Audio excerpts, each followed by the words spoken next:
Bon, pour cette reprise, donc on va faire la deuxième conférence sur le développement d'une application Android par Adrien Rouet. Bonjour à tous. Tout le monde est sur le lien? Ceux qui peuvent pas, tant pis. Attends 2 secondes. Bon.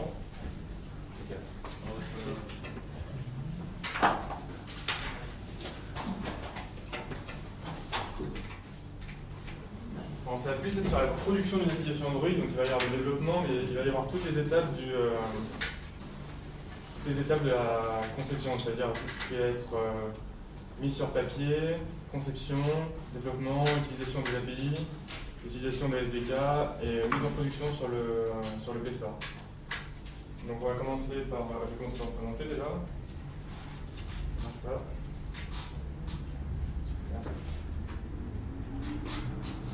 Moi c'est Adrien Rouet. J'ai créé une application Android qui s'appelle Tenbus, ça permet d'avoir les horaires sur Clermont-Ferrand, sur les applications Android.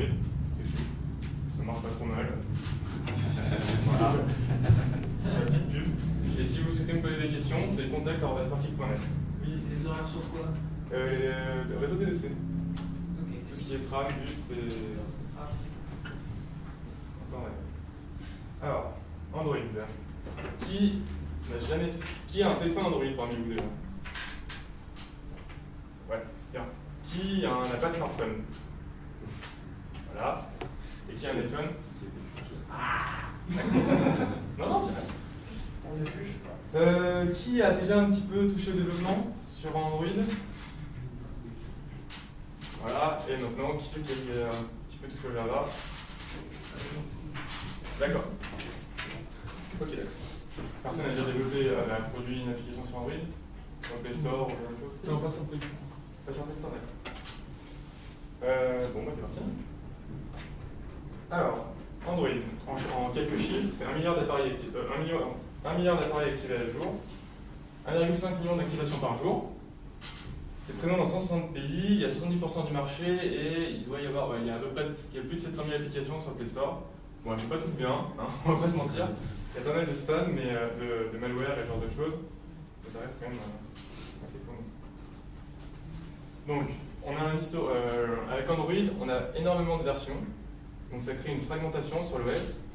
Et donc par exemple, si on veut développer une application, on peut développer une application pour Android KitKat 4.4, mais est-ce qu'elle va être forcément compatible avec Android 2.2?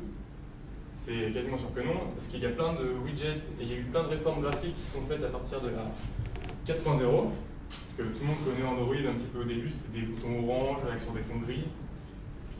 Quelqu'un a déjà vu une version d'Android 1.6, la toute première? Ah, c'était très très bien. Et donc ils ont créé, à partir de l'Ice Cream Sandwich, une grosse révolution. Ils ont refait énormément, ils ont refondu complètement leur design. Et à partir de là, on a commencé à avoir quand même pas mal de monde. Sachant qu'en plus, ces téléphones sont moins chers qu'un iPhone, par exemple. On va pas troller, hein, mais voilà. J'ai mis iPhone, j'ai mis Android, mais c'est quand même moins cher du côté d'Android. Et donc voilà, donc à partir de la version 3.0, il y a Google qui a sorti une librairie AppCompats qui permet de produire des applications qui ont le même design que la 4.4 mais qui sont compatibles en Android 2.3.3. Ça parle à tout le monde les versions d'Android ou... Oui, non, faut pas hésiter.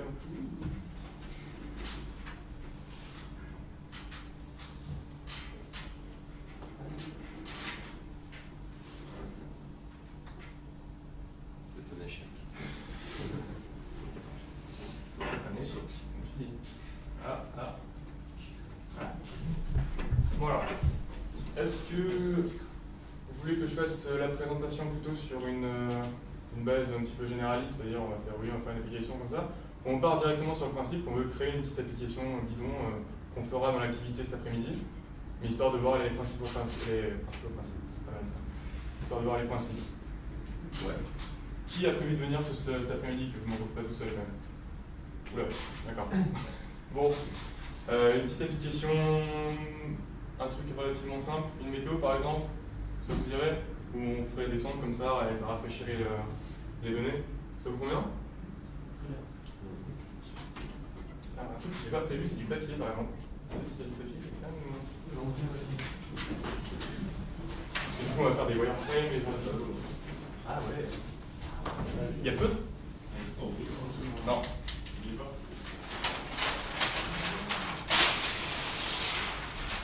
Non, il est pas. Je vais chercher mon.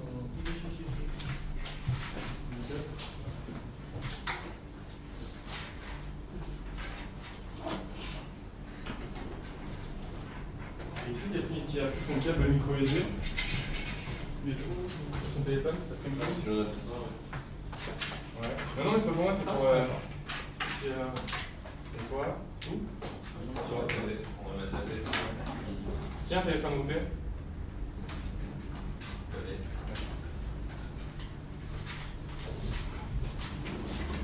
Et qui a un environnement de développement Android? Ouais. D'accord. On va gagner du temps.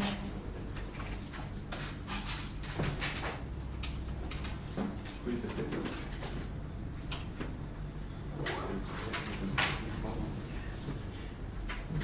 On l'appelle comment cette application météo? Comment on donne, quel est le nom qu'on va donner à l'application? William Météo. William Météo. Comme vous voulez. William Météo? C'est parti pour William Météo. On va enchaîner. Donc, on va déjà définir le concept. Donc, il y a 3 concepts sur les applications. Enfin, sur tout ce qui est application mobile, là, ça va pas longtemps.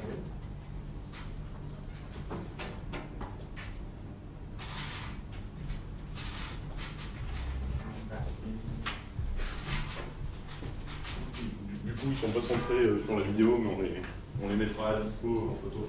Ouais.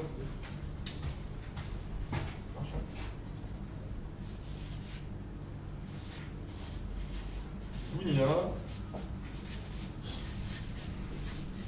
Météo.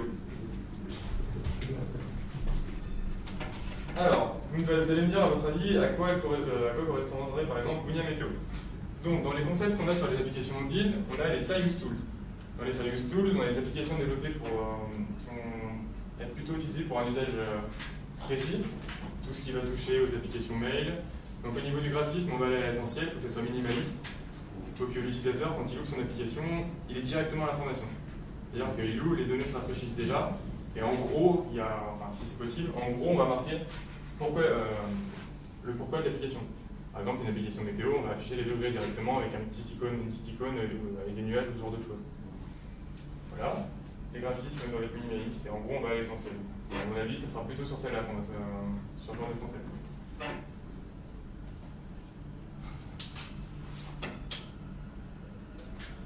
La présentation avant, c'était en slide ES ou pas? Je sais pas.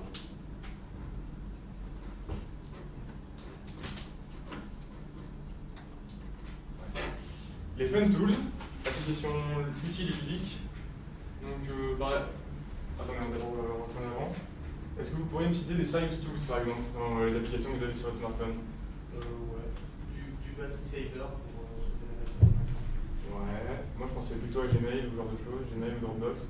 Connexion RDP à distance. Connexion quoi? Un bureau à distance. Ouais. VPN. Non, VPN, c'est plus une petite chose. Bon. Les Fun Tools, donc applications utiles et ludiques. Donc là, ça va être à peu près la même chose qu'un Serious Tool, sauf qu'au niveau graphisme, on va être un peu plus se lâcher. On va mettre plus d'images, on va pouvoir commencer à mettre des fonds qui ne seront pas blancs ou qui correspondront à des fonds gris comme on a l'habitude de voir. Donc résultats sportifs, météo, ouais, genre de choses. Après, on a les Fun Entertainment, donc ça c'est tout ce qui est jeu. Donc là, forcément, au niveau graphisme, on a intérêt à avoir une bonne équipe de designers, parce que sinon le jeu n'a pas trop bien marché. Donc voilà, je pense qu'on a pris nos 3 trucs. Donc on part sur un Serious Tools. Alors, qui sait ce que c'est qu'une wireframe? Non, c'est ça. Alors, quand on a une idée d'application, au lieu d'aller directement coder sur Eclipse, le truc c'est qu'on va avoir une idée à un moment en la codant sur Eclipse, et genre 3 semaines plus tard, on va se dire ouais, mais comment c'est? Enfin, on va plus trop s'en souvenir, si vous voulez. Donc on va d'abord essayer de poser l'application sur papier. Donc on va commencer par le prototyping. Voilà, donc ça c'est la définition. Donc en gros, c'est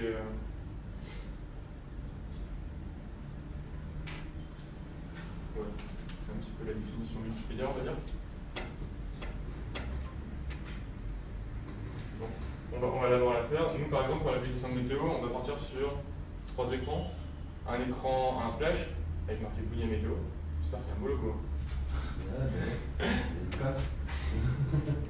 Un beau logo. Pendant qu'on fera ce splash, on va essayer de rafraîchir les données, histoire que ça soit pas trop long quand même. Et puis que ça ne frise pas l'application derrière et que ça soit assez user-friendly, on verra ça plus tard. Et donc voilà à quoi ça ressemble. C'est très bien, je pense que en tant que avec mon beau coup de crayon, je peux faire pareil. Donc Bouillet météo, on fait un splash ou pas? Ouais. Un splash? On met quoi alors sur le splash? Un volcan avec un soleil. Ouais, un soleil. Alors, on va partir comme ça. Ouais, ça c'est un carré, c'est pas un rectangle, mais c'est pas grave.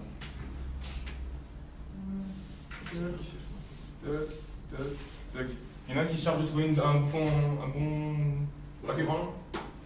On va mettre le logo ici. On le met là. Ça vaut combien? Le logo là. En dessous, on va mettre le titre. Voilà, et là, on va mettre le background. Donc, pendant ce temps-là, qu'est-ce qui va se passer? On va ouvrir l'application, et là, on va aller chercher des données sur une API. Donc là, on expliquera plus tard les API. Mais bon, on vient ici, on descend, toc, toc, toc, toc, toc. Et donc là, on va commencer à mettre nos petits éléments. On va penser qu'il y a une application de météo ici.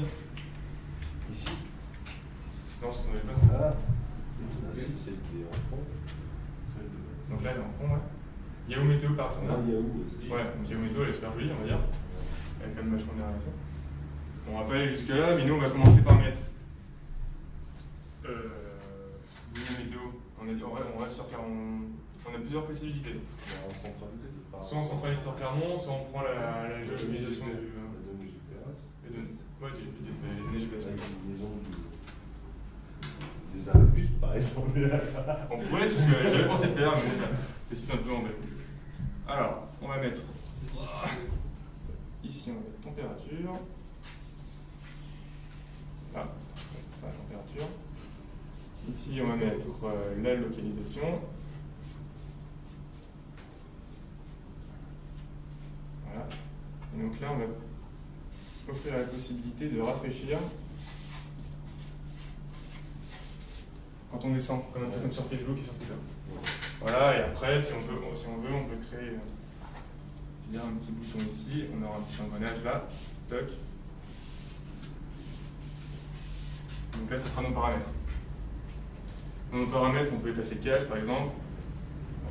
On aura nos paramètres ici, on va finir, etc. Donc c'est tout con, mais il faut le faire. Ah, l'air est bien beau quand même. Voilà. Ah oui, un truc qui marche bien aussi.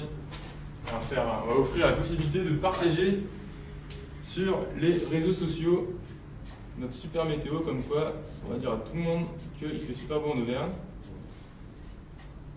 Et puis Twitter. Bon, on a fait notre wireframe. C'est bien. Il faut qu'on commence à le mettre en forme, donc on va attaquer le design. Le design d'une application joue un rôle primordial. Oui, donc, quand on installe une application, je pense que tout le monde est d'accord, quand vous avez installé votre application météo, vous avez dû tomber sur une moche d'abord, entre tomber sur la Yahoo Météo peut-être, ou elle était en première. Enfin, perso, moi quand j'ai installé l'application, je vois une application, si elle est toute moche, qu'il y a des boutons tout gris, ce genre de choses, je vais aller voir ailleurs quand même. Surtout quand il y a de la concurrence sur le marché. Donc le design d'une application, c'est presque 65% du travail qu'il va y avoir à faire sur une application. Si vous avez un mauvais design et que vous êtes sur un secteur qui est concurrentiel, votre application elle explosera pas. C'est comme ça. Donc, pour un développement normal par exemple, donc on va inverser. Donc là c'est le développement mobile et là c'est le développement habituel. Je me suis planté, c'est génial. Donc, dans le développement mobile, on voit très bien qu'il y a le design qui prend une place énorme, alors que dans le développement habituel, genre tout ce qui est par exemple une application desktop en Java. Une application desktop Java, si on utilise les widgets de base, c'est pas forcément la chose la plus jolie qu'on ait vue. Mais bon, ça fait le taf, donc un peu comme Oracle.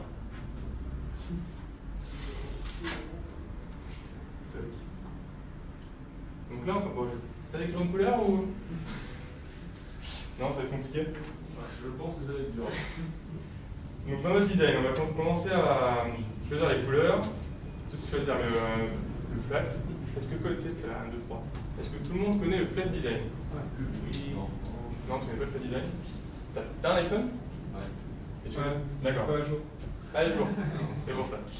Eh bien, le flat design, on va dire qu'avant, tu sais, sur ton iPhone, tu as des icônes qui sont vachement glossy, on dit, ça veut dire qu'il y a un effet de relief, ça brille un petit peu. Ouais. Et si tu regardes par exemple sur une version d'iOS 7, tout a été aplati. Ils sont revenus tout ce qui est au minimaliste. Donc le glossy, tu oublies. Bon, je pense qu'au début, l'iOS 7, personne n'aimait.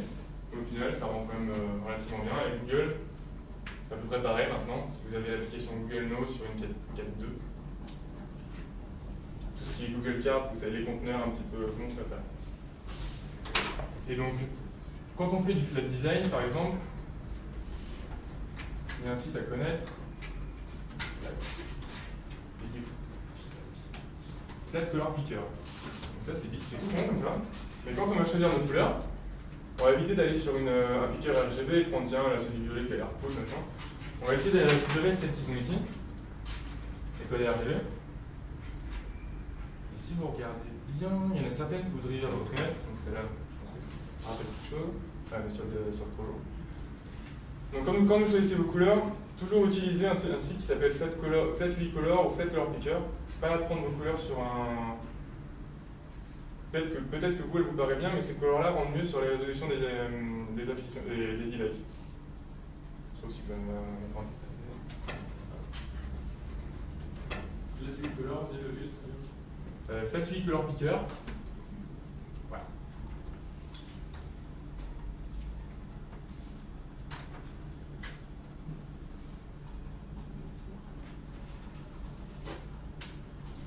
Voilà. Donc on est d'accord que sur notre wireframe, le background il va être en plein écran, c'est-à-dire qu'il prendra toute la taille de l'écran. On enlèvera la barre de notif en haut, on active.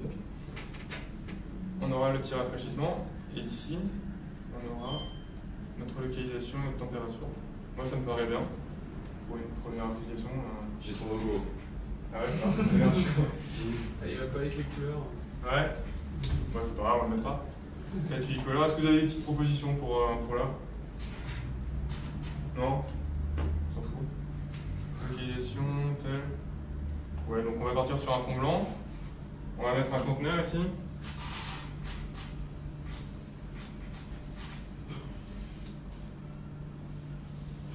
Tac. Là on aura notre conteneur. On peut mettre un fond avec le base jaune aussi. Là, tu vois, on essaiera. Sur la tienne, on essaiera. Tu verras que si tu mets un fond blanc, au lieu d'une passe de jaune, après ça fait un petit peu comme Yahoo Météo. Mais par exemple, ça veut dire que tes conteneurs, il faudra qu'ils soient sur une couleur un peu transparente. Il y a un truc que je n'explique pas, mais est-ce que quelqu'un sait ce que c'est qu'un name patch? Non. Alors, quand on est sur iPhone, c'est bien, il y a 5 téléphones. Donc bon, c'est relativement simple à développer, les widgets sont à peu près développés. Quand on développe sur Android, il y a 5000 téléphones, donc il y a 5000 écrans qui sont de différentes résolutions, de différentes tailles. Et donc généralement sur votre téléphone ça rend super bien, mais quand vous le mettez sur un Samsung ou pire un téléphone chinois qui respecte aucune norme, votre application ne ressemble plus à rien et vous prenez des gros flags sur le Google Play Store, vous êtes bien content. Donc il y a un truc qui s'appelle le name patch. Ça va être une toute petite image. Je vous montre un name patch.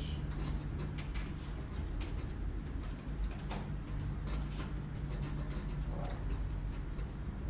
On va même prendre un exemple qui est assez plus parlant.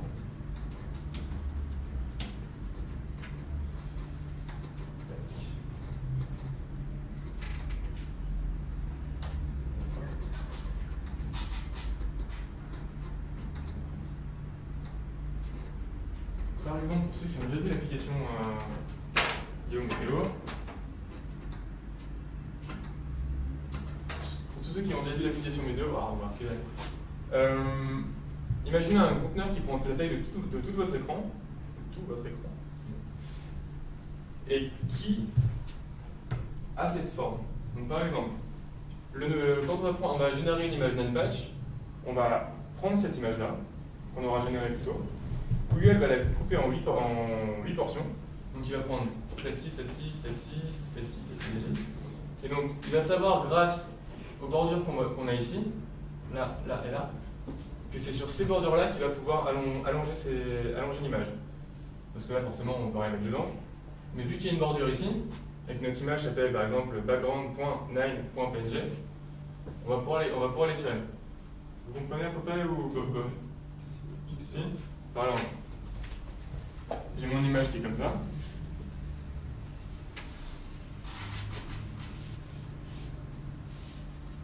Tac. Et là, on va vouloir avoir un conteneur de cette taille. Donc cette image, on va l'appeler bg.9.png. Vu qu'il y a une line ici, le téléphone va savoir qu'il va falloir l'agrandir. Donc notre image, elle va prendre ce coin-là, elle va le mettre là. Elle va l'étirer jusqu'ici, jusqu'ici, jusqu'ici. Et donc ça permet d'avoir des images qui sont hyper réutilisables et qu'on peut styliser sur Photoshop. Il y a aussi une autre solution qui permet de le faire avec des fichiers XML, mais c'est moins parlant.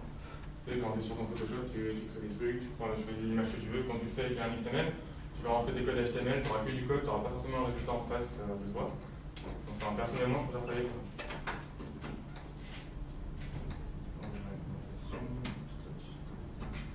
Donc, bon, tu me vois le logo? Ouais. Balance ton mail. La même que sur info, comme ça. Tu sais, c'est quand tu me spams avec les trucs du BD. Ouais, mais dis-nous que t'es dans une mail English, donc. 86 338. Toc. Conception des interfaces. La conception des interfaces. Attendez, avant qu'on commence ça ressemble plutôt à ça. Donc, nous, on ne va pas le faire tout de suite parce qu'il faudrait que je Photoshop, qu'on le fasse à la main et tout. Ça prend relativement de temps. Relativement du temps. J'ai pas redimensionné. C'est quoi les dimensions que tu veux? Ah, bon, je le fais. Ok. C'est envoyé.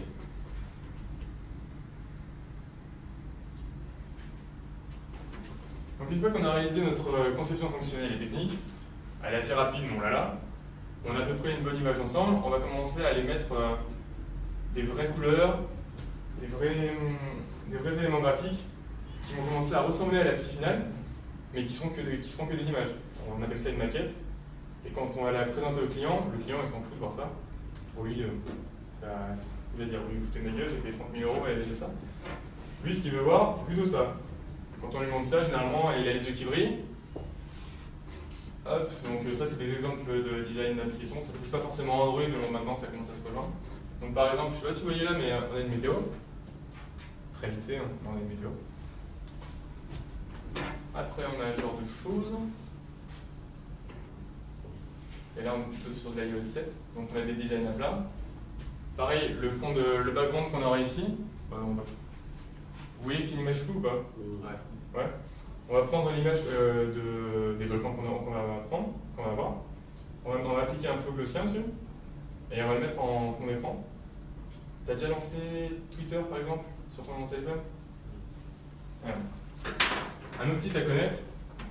C'est pas la peine de réinventer la roue en design, si vous voulez que ça marche, je peux plutôt aller voir sur des sites comme ça. Merde, c'est des caresses. Patterns.com. Donc ça, c'est une grande bibliothèque qui va aller rassembler plein de screenshots de toutes les applications qui existent en fait. Pas toutes, hein, mais les meilleures on va dire. Donc par exemple, pour mon application de météo, j'aimerais créer une homme par exemple. Tac. Donc là, je vais aller voir les meilleurs hommes qui existent, enfin les différents hommes qu'on a devant nous. On remarque que le temps de chargement est super rapide.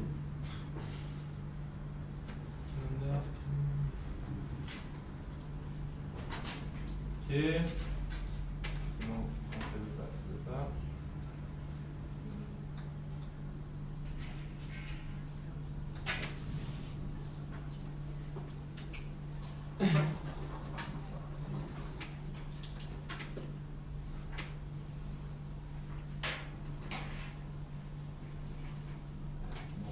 Par exemple, voilà, donc par exemple,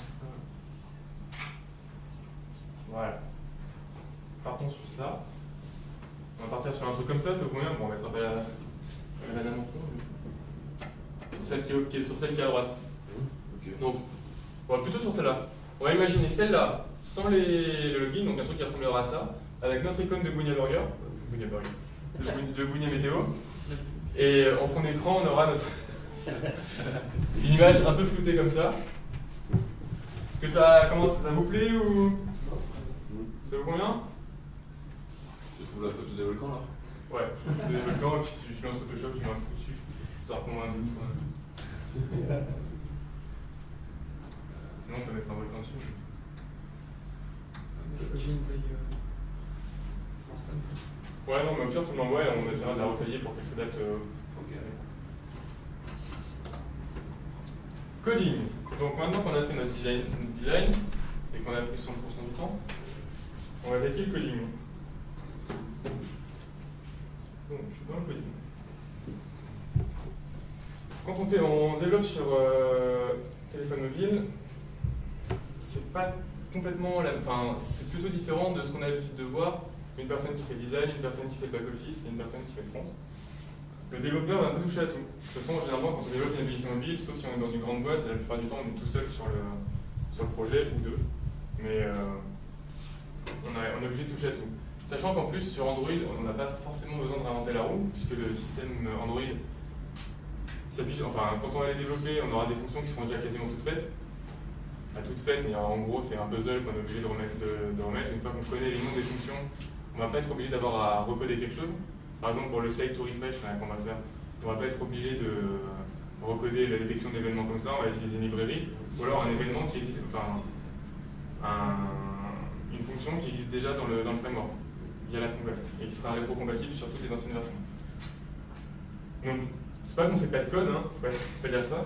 Sur les versions à venir, comment ça se passe? Ouais, alors si tu veux, quand tu fais un projet Android, et tu télécharges les extras du SDK, tu as un truc qui va s'appeler l'AppCompat V16 ou l'AppCompat V4. Donc ça, c'est Google qui l'a fait. Ouais. Donc moi, je fais confiance à Google, je me dis, si j'utilise leur AppCompat et que je la mets régulièrement à jour, dans les prochaines versions, mon truc sera toujours compatible. Ça sera pas pareil si tu utilises par exemple des librairies qui viennent de GitHub. J'en utilise, hein, mais les librairies qui viennent de GitHub, elles ne sont pas forcément à jour quand la version va sortir. Ouais, Alors que l'AppCompat de Google, on va espérer quand même qu'il le fasse. Alors, quels vont être vos outils pour le développement d'applications Android? Donc, c'est parti. Donc, Eclipse plus qu'Android SDK. Donc, qui sait ce que c'est qu'Eclipse ici? Voilà. Qui a déjà entendu parler d'Android Studio? Ouais, j'ai jamais réussi à faire marcher. Hein? Ça n'a jamais marché. Alors en fait, Android Studio, je n'ai pas trop regardé, mais il me semble qu'elle est toujours en bêta. Donc quand vous arrivez dans une boîte, développée avec un outil qui est en bêta, Je crois qu'elle est plus en bêta. il est plus en bêta? Il est sorti en iOS? Ouais, mais c'est une version 0 quelque chose. Hein. Ouais, voilà. Alors on va attendre un. Ouais. Et Eclipse, en plus, c'est dans le milieu de l'entreprise, c'est quelque chose qui est très connu. Donc si vous commencez à développer avec un outil qui est en bêta, donc qui peut avoir, pas forcément des bugs, mais ça peut arriver, et que ça passe pas. Il faut utiliser un outil qui est réputé, donc Eclipse. Moi, quand j'ai travaillé à la TEC, par exemple, je leur ai dit oui, j'aimerais bien travailler avec Android Studio, c'est le dernier truc. En plus, quand vous travaillez avec Android Studio, vous n'allez plus rajouter vos librairies en téléchargeant le jar. Vous allez juste aller dans un fichier et le citer. Vous allez citer le nom. Et quand vous allez compiler votre. Ça ressemble un peu à du Maven. Quand vous allez compiler votre projet, Android Studio va se démarrer tout seul pour aller télécharger la librairie et vous la mettre et vous l'intégrer à votre projet. Donc c'est super bien dans les termes, mais moi j'ai jamais réussi à faire marcher. Enfin si, ça a marché une fois et puis ça a lancé. Donc voilà. Après pour les fans de NetBeans, le développement sur Android sur NetBeans c'est pas terrible. Moi j'aime bien NetBeans mais c'est pas pour Android. Après la doc forcément. Et Stack Overflow. Stack Overflow vous sauvera toujours la vie. Genre si vous avez un problème par exemple sur Android et que vous avez une erreur, prenez le code, vous prenez l'erreur, vous la copiez, vous la collez, forcément il y a quelqu'un qui a la même. Donc vous ne copiez pas forcément la réponse, mais vous inspirez de la réponse et vous aurez toujours la solution à votre problème. C'est sûr et certain. GitHub, pour toutes les librairies tous les projets de librairies qui existent, c'est pas la peine de réinventer. Franchement, c'est ne réinventez pas la roue si vous faites du développement sur Android. Vous êtes sur un parc de 5000 téléphones, Sur les 5000 téléphones, le mec qui a fait sa librairie, il a déjà eu plus de retours que vous, et donc vous aurez moins de bugs. Moi, quand j'ai une application Android et qu'elle bug, la première fois ça va, la 30e fois j'en ai marre à dire, ou j'attends la mise à jour. Donc Android Studio, on a dit que oublié, bien sûr, on n'a pas oublié d'arriver votre ami, ça c'est un peu méchant. Alors, quand on va pouvoir aller récupérer des données, parce qu'on a une belle application, c'est génial, mais on ne va pas les plugger comme on fait en PHP par exemple, directement sur le port 3306 de notre serveur MySQL. Ça, sauf si vous voulez laisser votre serveur MySQL ouvert sur votre serveur, mais ce ne sera pas terrible. Donc là, on va être obligé de passer par des web services. Qui sait ce que c'est qu'un web service? Voilà. Donc par exemple, je vais avoir si je fais mon petit web service qui pourrait afficher les horaires. Non, les horaires, ça fait chier. Qui pourrait afficher combien il me reste de burger ou Boonia Burger. Je vais faire une page PHP qui sera en JSON. Qui ne sait pas ce que c'est que le JSON?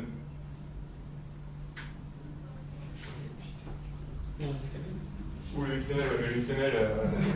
En fait, avant on utilisait énormément le XML. Il faut savoir que le XML c'est très verbeux.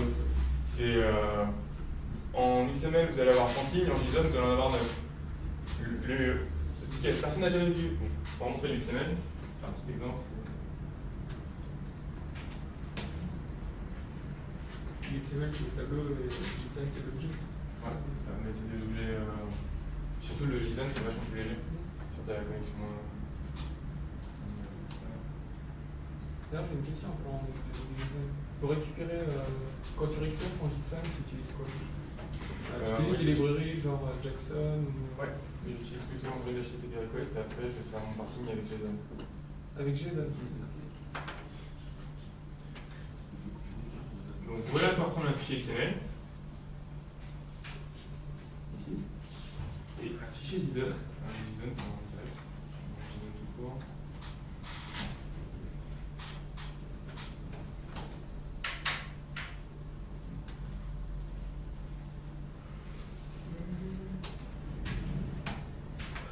Voilà. Donc, ça on va mettre 100. Ouais, mais mon exemple ici. Bon, en gros, si vous voulez retenir quelque chose, le XML c'est vieux, c'est verbeux et c'est super lourd. Donc, pour le téléphone mobile, quand tu es en Edge et tu vas télécharger un fichier XML, tu seras plus content de télécharger un fichier JSON qui sera beaucoup plus léger. Le fichier XML, par exemple, il y a la blinde d'entête.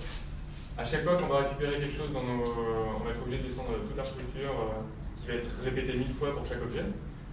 Quand on passe sur du JSON, déjà en bas on va carrément, ça va déjà beaucoup plus à l'essentiel, et c'est formaté en UTF-8 de base, c'est-à-dire que vous êtes obligé d'avoir ça. Quand vous allez faire vos parsings sur votre application, si vous utilisez XML, ça sera du JDOM, ça sera sur du JDOM et ça sera beaucoup plus long. Et avant j'utilisais du XML, j'ai utilisé du JSON après, j'ai gagné 3 secondes sur mes requêtes, 3 secondes. Donc utiliser du JSON avec JSON, ce sera bien plus rapide. D'accord.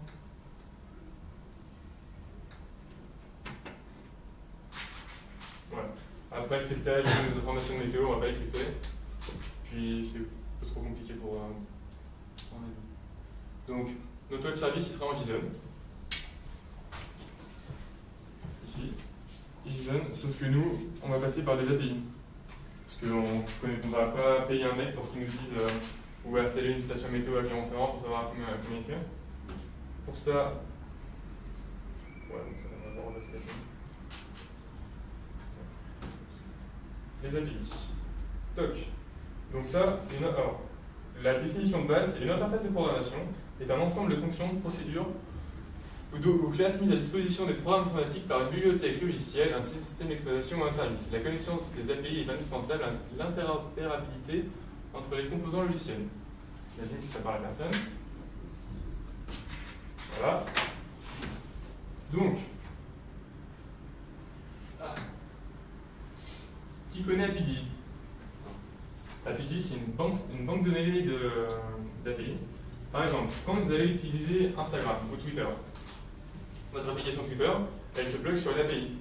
C'est-à-dire qu'au lieu que l'application se plug directement sur le serveur MySQL de Twitter, alors déjà ce serait la plus grosse faille de sécurité qu'on ait jamais eue, mais on va retourner ici. Nos tweets sont dans la base de données, nous on est ici. Quand on fait du mobile, ça n'existe pas. On est obligé de passer par un serveur qui va mettre en forme les données au format JSON et qui va après être lu par le client. Donc, si je vais sur on va prendre Instagram, mais on va prendre non, Twitter, on va prendre Instagram. Je me log avec Instagram.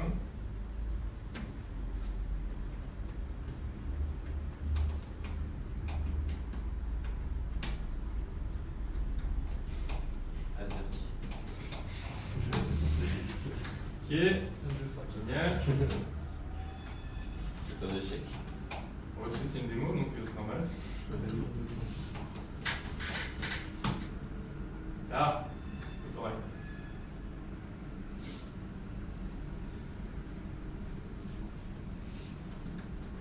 Tout ça pour rien, attendez, en plus je crois qu'il y a Yahoo Météo. Weather. Ouais, Yahoo Weather. Voilà. Donc on se place sur Yahoo Weather. Get location Weather. Je sais absolument pas comment elle marche, donc c'est intelligent. Location pour the Weather. Bon, là c'est pas Palo Alto par exemple. Et nous on la veut en degrés Celsius. Donc, dans une API, il y a toujours une URL. Là. On a toujours des paramètres qu'on va passer. Donc le W, ça va être le WOEID comme ils appellent chez Yahoo Weather. Ça va être un code qui va indiquer votre position en fait. Et ensuite, on lui demande de le mettre en degrés Celsius parce qu'on n'est pas les ricains. On envoie. Toc. On a notre résultat ici. Alors, donc là, on a les en-têtes. Forcément, je n'ai pas précisé que je mets un JSON. Bon, là, on va dire que c'est en XML. Type égale JSON. Peut-être, hein, mais à mon avis.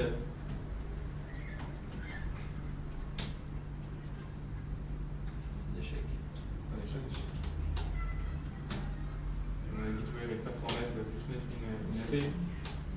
Depuis le début. Bon, donc, Yahoo Weather, là on a nos informations, et donc conditions pour Palo Alto à 2h56 du matin, PDP.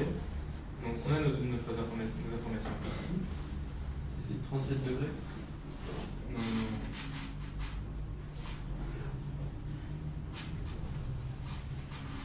Voilà. Donc Saturday, ici. Donc on voit que pour le 29 mars 2014, il pleut, donc c'est con pour eux. La température la plus basse sera de 8 degrés, la température la plus basse sera de 16 degrés. Et code 12, ça doit être une image pour une image affichée. Donc nous, on va se plugger là-dessus. Quand j'aurai compris que je me rappellerai comment on fait pour récupérer le WEID. Sinon, il n'y a pas LAT et LNG? Non. Je voulais faire ça aussi, mais non, c'est la base. WEID.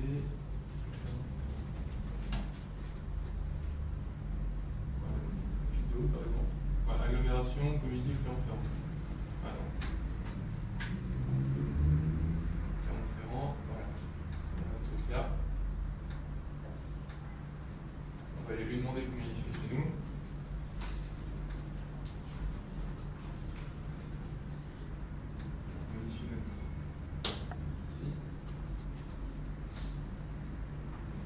Donc le C de Celsius. Ouais, le C, c'est bien.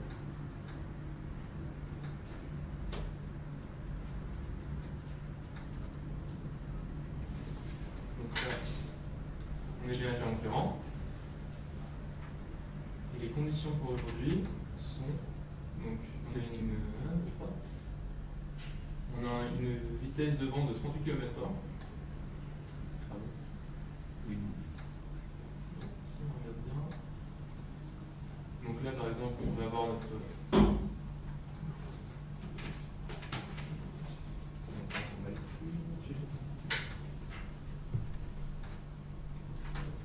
Voilà. Donc Saturday, 29 mars. 9 et 18 degrés. C'est pas à peu près la même chose que Palo Alto? Il me semble que si. Bizarre. Non, c'était 9 et 7. Ouais, 9 et 7. Donc mostly cloud. Ouais, pas cool. Et code 24, donc là je pense qu'on va avoir une image avec un. C'est clair pour tout le monde les API ou pas du tout? Donc c'est clairement, en fait, ça centralise pas une quartier ou ça centralise clairement une pointe. Oh, à mon avis, tu peux choper un Des WZO. fois, il peut faire pas, je sais pas, entre. Je vais prendre un exemple, entre là et Montferrand, il peut y avoir des différences de. Après, Météo France, je sais pas s'ils sont aussi doués que ça. mais- Ouais, voilà. Météo France, il me semble que leur API. Non, sinon il y a Open Weather. Ouais, je connais OpenWeather, mais. L'API, il me semble que. Tu peux même la mettre en français et tout, elle est cool. Ouais. En français, c'est mode JSON. Et tu peux mettre latitude, longitude si tu veux vraiment Clermont Ah ouais, c'est encore mieux. ou Ferrand. Mec. Et ils sont bons parce qu'il me semble que Va dans OpenWeather, c'est tu prends, enfin il se base sur une base de données que tu prends ta station météo, tu la mets chez toi et après tu la. Ah, peut-être. C'est ça en fait. Donc si tu veux faire ton connard, tu prends une station météo, tu la mets à côté de ton radiateur et c'est beau à Clermont. API, Ouais, là, je je reçois des opérateurs, et donc par exemple. Bon, ça a l'air bien ça. Country Japon. On prend Montferrand par exemple. Allez.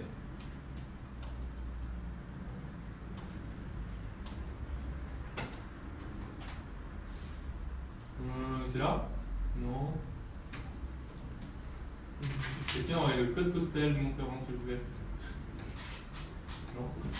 Ça, c'est un autre. 63 100. Faut bien ça? Non. Ah non, c'est bon. C'est 170 c'est bien.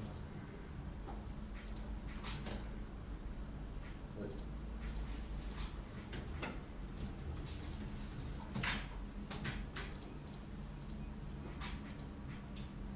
Alors, Montferrand. Track. Avec un peu de chance. Ouais, mais ça doit être ça. La est bonne. C'est là TLG, je crois. De mémoire. Ah, ça c'est écrit en plus. Donc.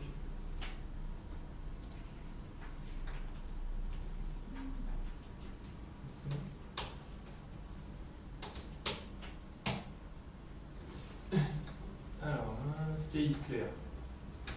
Ouais, mais là on a Olna, tu vois. Bon, on va dire que c'est bon. Peut-être qu'il fait beau là-bas. Par contre, il me semble que là, t'as pas d'image du coup. Si, t'as les images. Je connais. c'est- Ouais, mais il y a un lien. Oh, il y a bon, un ça lien. va là-dessus. C'est Un lien carrément. Retourne dans l'API. Ah oui, non, mais après, tu prends ouais, tu génères à partir de. Ok. D'accord, bon, on va passer là-dessus. Elles sont méga moches, mais bon. Ok. Ouais. Oui, donc l'API, elle peut être géolocalisée sur n'importe quoi du moment que l'API en elle-même accepte une latitude et une longitude. Ouais, ouais. Après, je pense que chez Yahoo Météo, ils prennent des quartiers pour être plus précis, tu vois, pour pas dire que là il fait beau alors que non. Je pense que c'est plutôt comme ça. Après, ouais, elle est peut-être pas précise. Hein, Oh, si, je pense que c'est un gros problème. Après, c'est le taux de rafraîchissement. Ouais, aussi. C'est pareil. T'as un paramètre P1, P7 et tout. Choisir sur un jour ou sur 5 D'accord. jours. Bon, on mettra un jour. Ouais.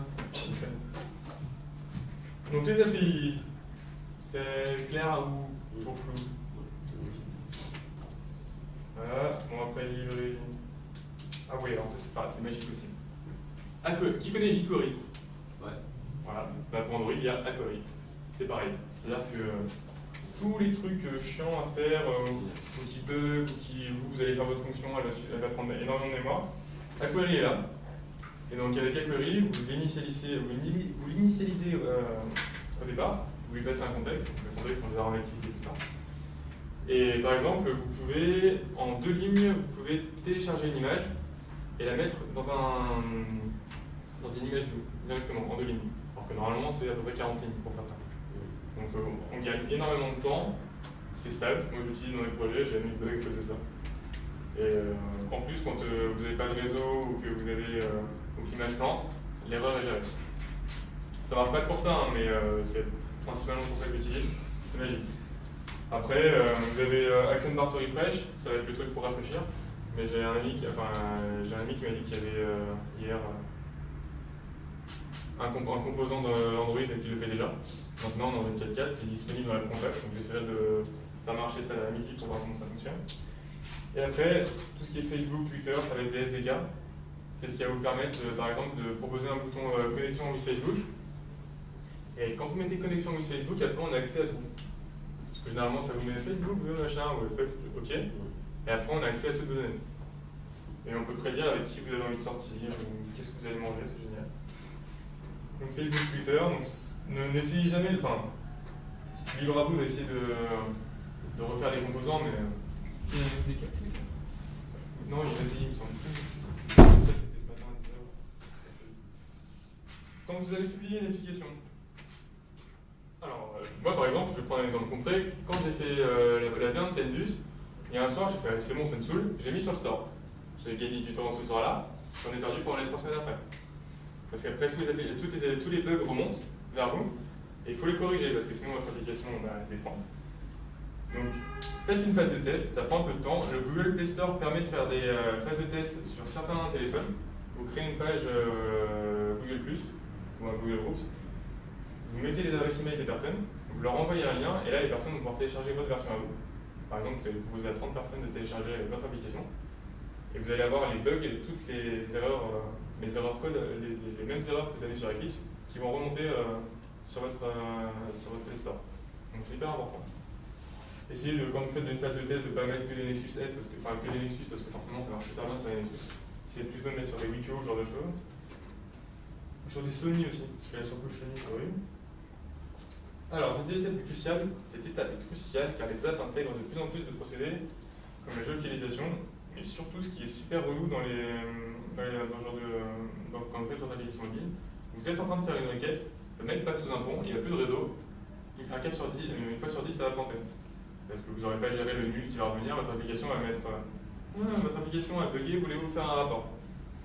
Donc ça c'est super important à gérer.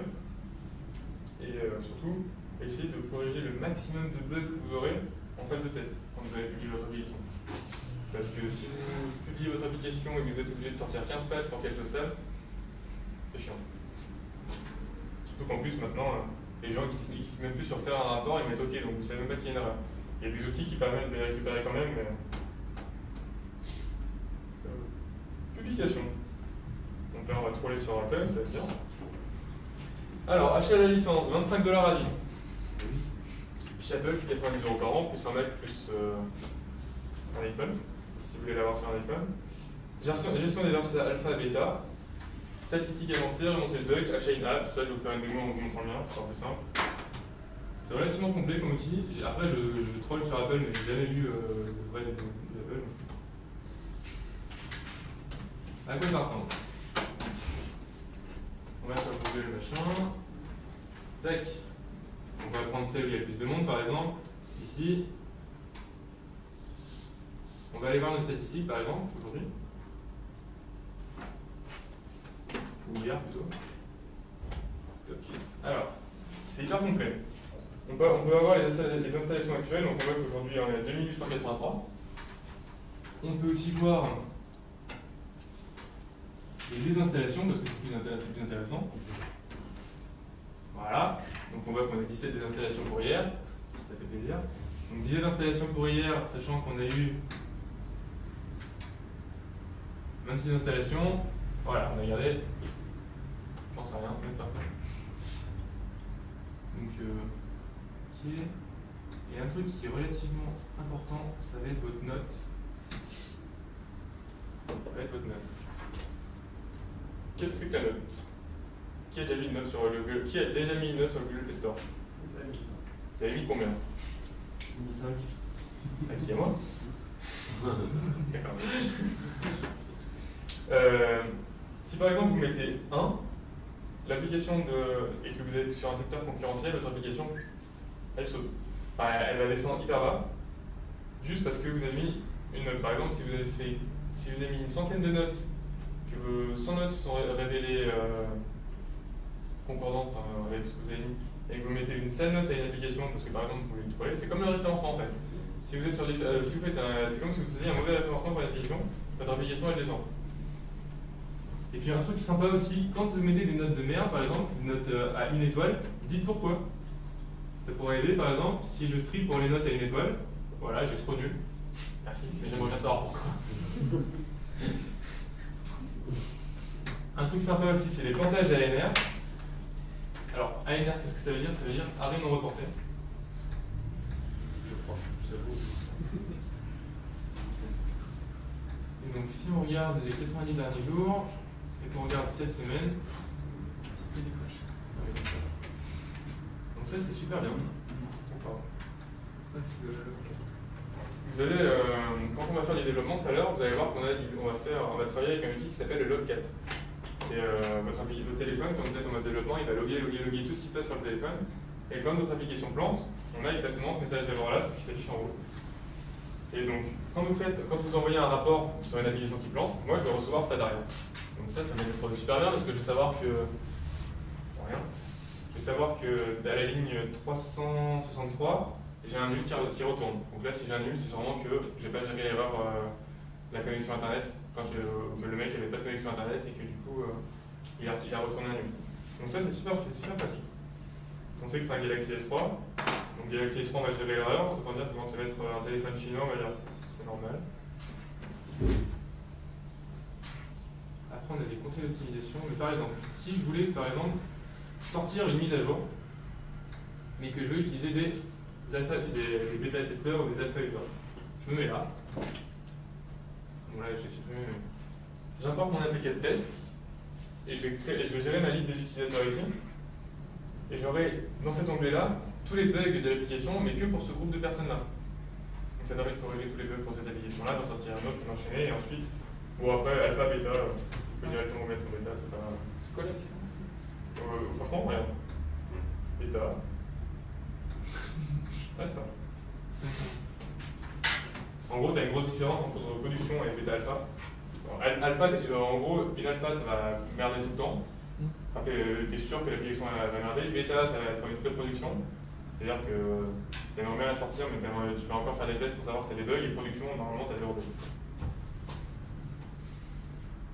Voilà. Voilà. HNA, Crashesbug.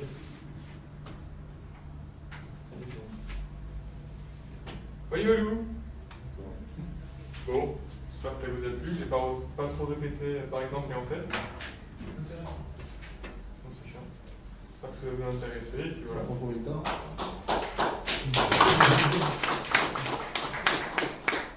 Vous auriez des questions? Ça prend combien de temps pour la développer, pour la créer l'application? Tout dépend de ce que tu veux faire. Franchement, l'application métaux, de base, on devrait l'avoir fini en 2 heures parce qu'on a des gens qui connaissent, qui en ont déjà fait, qui vont pouvoir s'aider. Mais quand tu attaques tout seul, une application météo, ça peut mettre 3 semaines. Hein. Si tu veux que ce soit vraiment parfait, par exemple, la version de. Je reviens toujours à ce que je fais, mais la version de TEDBus que j'ai fait, j'ai mis 4 mois à la sortir. Et merdé à la sortie. Hein. Ouais. Donc, tout dépend de ce que tu veux faire, tout dépend de combien tu es sur le projet. De plein de choses, sachant qu'il faut garder en tête que lorsque tu sors une mise à jour en production, même si tu as fait tes bêtas, tes alphas, tu auras des retours de bugs. Bien sûr. Et Non, vas-y. c'est un accord que tu as fait avec la BBC?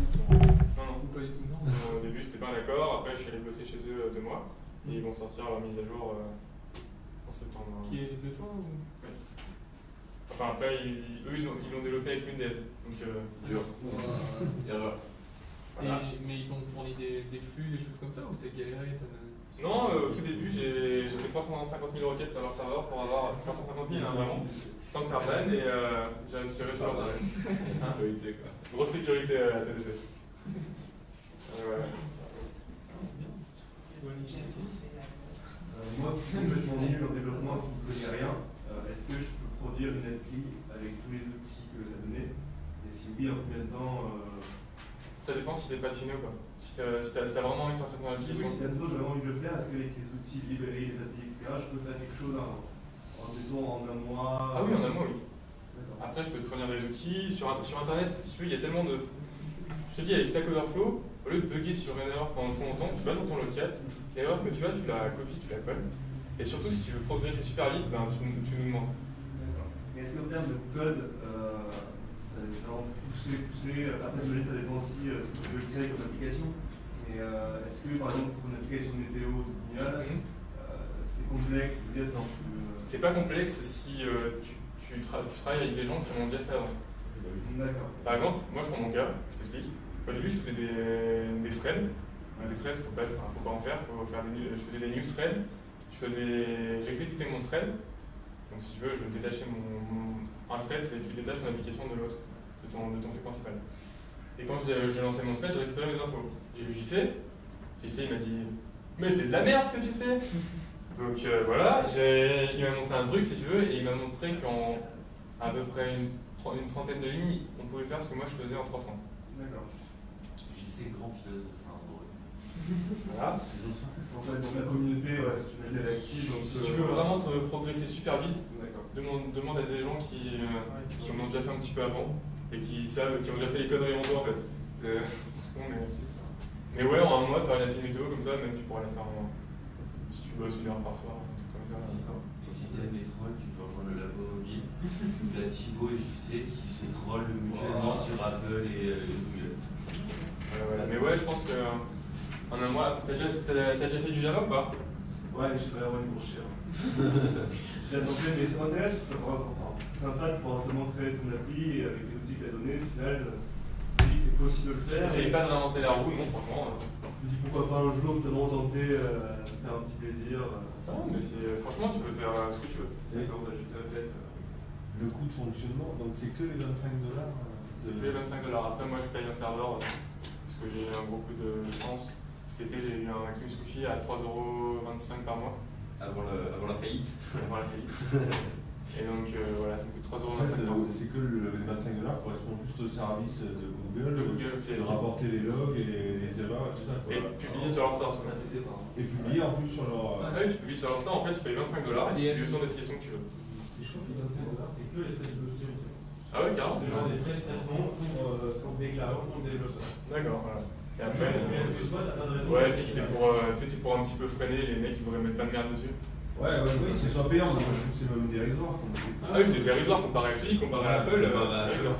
Oui, voilà. Après, Apple, c'est même dérisoire pour mettre, pour mettre tout et n'importe quoi. Après, faut pas trop troller Apple parce que. Après, ça sort en tête de liste parce que les notes sont bonnes, c'est juste ça en fait. Ou alors ça saute. Ou aussi, tu fais bien ton référencement. Il y a une version payante, il y a une version pour sortir en premier tout le temps sur l'Apple, sur le. Non, ça y est pas. Ouais, voilà, c'est ça en fait.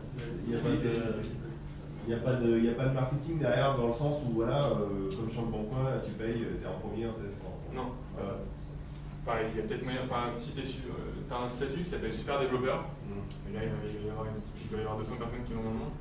Et quand tu sors une application super développeur, tu remontes quand même. Et si tu sors aussi choix d'équipe ou ce genre de choses, tu sors bien. Mais ta note est très importante. Et ton nombre de téléchargements aussi. Ouais, donc si c'est un truc bousé, les notes vont être bousées et du coup il restera en fond. Après, sinon, si t'es un vicieux, un peu comme moi. Non. T'appelles quand tu vas créer une application, tu peux l'appeler. En alphabétique. Par exemple, tu vois, j'ai fait l'application de la T2C, mais je voulais pas me faire baiser. Donc du coup, je mets au démarrage de l'appli. Cette application n'est pas une application de la T2C, machin, elle est développée, mais bref, on s'en fout. Sauf que j'ai appelé mon package quand même net.sparky.t2c. Et ça, tu vois, rien. Ça ressort plus facilement quand T'as T2C, ouais, d'accord. t'as le bus. Direct. D'accord. Parce que regarde, ici, mon package il s'appelle net.sparky.t2c. Ouais, T2C. Après aussi, ta description. Alors, il faudrait avoir une statistique de requête qui ressort plus souvent sur Google. Comment les gens recherchent, je sais pas. Ah non, plutôt se mettre sur des trucs qui sont un petit peu. Parce que si par exemple tu tapes une application, ce genre de truc, je sais pas, météo, ou pareil, Flappy Bird par exemple. Flappy Bird, il y a des milliers qui sont sortis. Fluffy Bird. Voilà. Donc là, pour aller voilà, pour essayer de remonter haut, courage. Enfin, faut avoir la bonne note, quoi. Tu vois, si tu prends la première, ils doivent être ils ont 67 000 bonnes notes. Enfin, pas bonnes notes, mais ils sont quand même à 4 étoiles. Ouais, 67 000 notes. Ils sont à entre 1 million et 5 millions de téléchargements. Après, si tu y arrives. Et alors, du coup, la différence avec les applications payantes, c'est quoi alors? C'est que moi, quand tu télécharges une application gratuite, tu me fais 0. Ouais. Si tu télécharges une application payante, tu me fais 70% du prix. Et tu peux pas mettre un encart publicitaire. Tu peux mettre un encart publicitaire, il y a des pubs qui existent. Mais après, dans le 70% du prix. Ouais. En faisant une application payante. Ouais. Donc, par exemple, j'ai fait les calculs hier. Tu tapes Minecraft.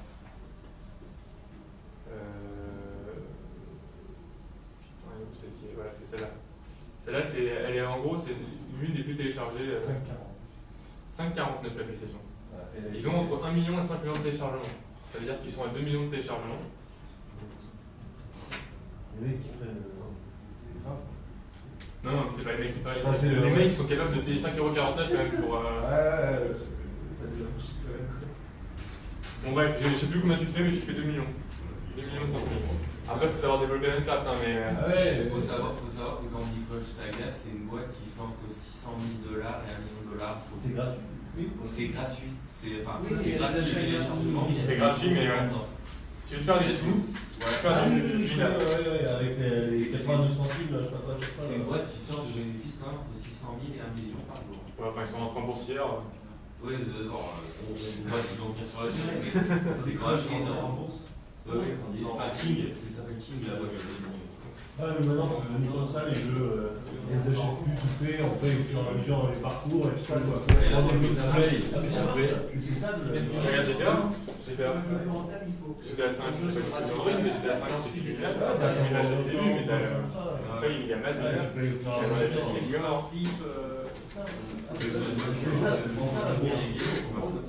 ils veulent tout payer un truc, ils veulent payer, et tout le monde s'énerve, j'en ai marre d'enfin.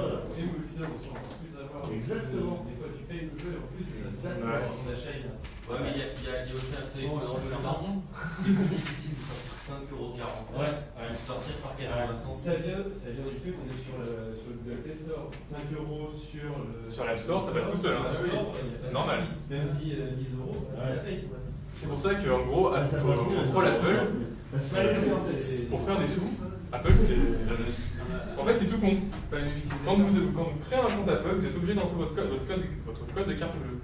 Oui. C'est con, hein? Alors sur Google, non. Mais c'est ce qui permet, en fait. Ouais, voilà, mais c'est ce qui permet que le store d'Apple soit plus rentable. Parce qu'en gros, quand vous allez sur le Play Store et que vous allez vouloir acheter une appli, fait chier, il faut que je rentre ma carte bleue. Je vais sur l'App Store, faut que je paye. Voilà, tu vois, c'est comme Amazon. Le achat en un clic. Il y a une astuce pour le. Oui, non, mais en gros, pour 80% des utilisateurs qui jouent à Candy Crush toute la journée, si tu veux, qui veulent aller plus haut que leurs collègues, ils vont payer, tu vois. Ouais, non, mais oui, mais je veux dire, je parle pour créer un compte sur carte bleue, il y a une petite astuce. Oui, il y a une astuce, mais bon. La plupart des gens se font pas chier. Voilà, ça c'est zéro.